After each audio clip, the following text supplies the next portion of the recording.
স্বার্থপরতা আছে।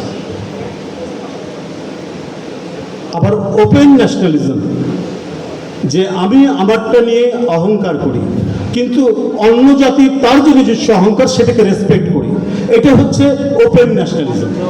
জিয়াউর রহমান সেই ওপেন ন্যাশনালিজমটা ক্রিয়েট করেছেন। সে ওপেন ন্যাশনালিজমটা কি দিয়ে তিনি ক্রিয়েট করলেন? এর সাথে নিয়ে আসলেন ডেমোক্রেসি। জিয়াউর রহমান বিখ্যাত শুধু বাংলাদেশি জাতীয়তাবাদ দিয়ে নয়, জিয়াউর রহমান বিখ্যাত বহুদলীয় গণতন্ত্র দিয়ে। কারণ গণতন্ত্রের মানে হিউম্যান ডেমোক্রেসির একটা অন্যতম আবেদন আছে, আমি আমার পাশের লোককে তার মতামতকে আমি সহ্য করব, দূরের মানুষের মতামতকে সহ্য করব, এবং অন্য মানুষকে ক্রিটিসাইজ করার আমার অধিকার আছে, ওই লোকেরা আমাকে ক্রিটিসাইজ করার অধিকার আছে। এইভাবে ওপেননেস তৈরি হয়, এইভাবে উদারতা তৈরি হয়। জিয়াউর রহমান শুধুমাত্র আপনার মানে ওই জাতীয়তাবাদের সংকীর্ণতার মধ্যে রাখেনি যে আমি সবার বড়, আমার দেশের সবচেয়ে বড়, সেটা না। তিনি এর মধ্যে ডেমোক্রেসি দিয়ে আপনার কি বলে যে একটা হিউম্যান ডেমোক্রেসি দিয়ে জাতীয়তাবাদের একটা যে উদার রূপ, সেই উদার রূপটা দিয়েছে। Nelson Mandela, Mahatma Gandhi, Patrice Lumumba, Ziaur Rahman আমরা এক কাতারে ফেলতে পারি। আর ন্যারোনেস, সংকীর্ণতার মধ্যে আমরা ফেলবো মুসোলিনি, হিটলার, এমনকি কথাটা কি বলবো আরেকজনও করতে পারে, যেটা বিশ্লেষণ করেছে চমৎকারভাবে আব্দুল হাই শিকদার, শেখ মুজিব।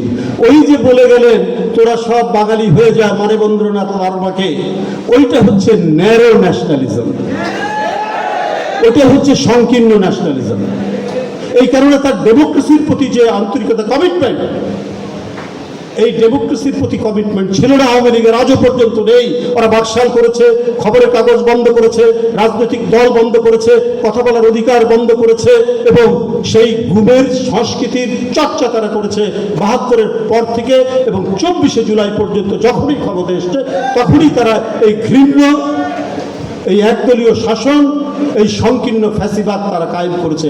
কারণ তাদের মধ্যে গণতন্ত্রের যে একটা হিউম্যানিটেরিয়ান দিক, একটা উদারনৈতিক দিক, একটা লিবারেল দিক, এই লিবারেল দিকটা তারা কখনোই রপ্ত করেনি বলে তাদের ন্যাশনালিজমটা আজকে সমাদৃত নয়। বাংলাদেশি জাতীয়তাবাদটা সমাদৃত, কারণ এটা এমন একটি বিস্তৃত আসন, যে আসনের মধ্যে সবাই বসতে পারে। এটা বলার সাথে সাথে আমাকে কেউ প্রশ্ন করবে না যে তুমি বাংলাদেশের, তুমি মানে তুমি বাঙালি, তাহলে তুমি কি তাহলে চাকমা নাও, তুমি কি মারমা নাও, তুমি ত্রিপুরা নাও? তো বলছে না আমি বাঙালি। হ্যাঁ বাঙালি, এটা একটা রেস, ওটাও একটা রেস। সব রেস যখন একত্রিত হয় একটি মানসিক অনুভূতির দ্বারা, তখনই ওটা নেশন হয়, তখনই ওটা রিয়েল জাতীয়তাবাদ হয়। এই প্রকৃত জাতীয়তাবাদ, যে পূর্ণতার কথা শিকদার ভাই বলেছে, সেই পূর্ণ জাতীয়তাবাদ কায়েম করে গেছেন শহীদ রাষ্ট্রপতি জিয়াউর রহমান। এটাই তার কৃতিত্ব। আমি বাঙালি বলার সাথে সাথে আমি আমার পায়ের নিচে মাটি পাই না, আমি ভূগোল পাই না, আমি মানে কোথায় দাঁড়িয়েছে, আমার মানচিত্র কি, আমি আইডেন্টিটি পাইনি। যে আত্মপরিচয়ের কথা লিখেছেন, ওইটা বলার সাথে সাথে আইডেন্টিটি পায় না। পৃথিবীর বহু জায়গায় ছড়িয়ে ছিটিয়ে আছে, এবং কোনো দেশের একটা বৃহৎ অঞ্চল মিলেও বাঙালি আছে। তখন কোশ্চেন, আমার আত্মপরিচয়ের আবার আইডেন্টিটিতে যদি প্রশ্ন আসে তুমি কোথাকার বাঙালি, তখন ওটা কমপ্লিট জাতীয়তাবাদ হলো না, প্রশ্ন আসবে না। আমি একটা নাম বলার সাথে সাথে আমি আমার আত্মপরিচয়, আমার ভূগোল, আমার মানচিত্র, আমার দেশ প্রত্যেকটাই প্রতিনিধিত্ব করবে। সেটাই বাংলাদেশি জাতীয়তাবাদ বলার সাথে সাথে, এবং সেটা আমাদের দেশের ক্ষুদ্র নৃগোষ্ঠীই হোক আর যেই হোক, ওইটা বলার সাথে সাথেই মানুষ বুঝে নেবে যে এর মানচিত্র এইটা, এর দেশ কোনটা, এ কোন দেশের অধিবাসী, কোন দেশের নাগরিক। তো সুতরাং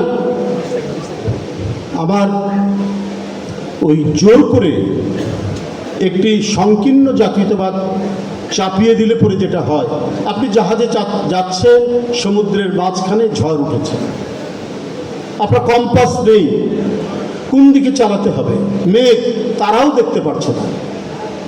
জাহাজটি যখন তারাও দেখতে পাচ্ছে না, কম্পাস নাই, তাহলে গোটা সমুদ্রের মধ্যে ঘুরপাক খাবে এবং সেই জাহাজ ডুবি হওয়ার সম্ভাবনা আছে। কিন্তু কম্পাস থাকলে ওরই মধ্যে সে চালানোর চেষ্টা করবে এবং তীরের দিকে যাওয়ার চেষ্টা করবে, যে কারণ নাবিক তো জানে যে কোন দিকে, ক্যাপ্টেন তো জানে যে কোন দিকে তীর পাওয়া যাবে। বাংলাদেশি জাতীয়তাবাদ হচ্ছে সেই কম্পাস, যেখানে আমাকে নির্দিষ্ট একটা ল্যান্ডে পৌঁছানোর গন্তব্য এবং গতি দেয়। আপনাদের সবাইকে ধন্যবাদ।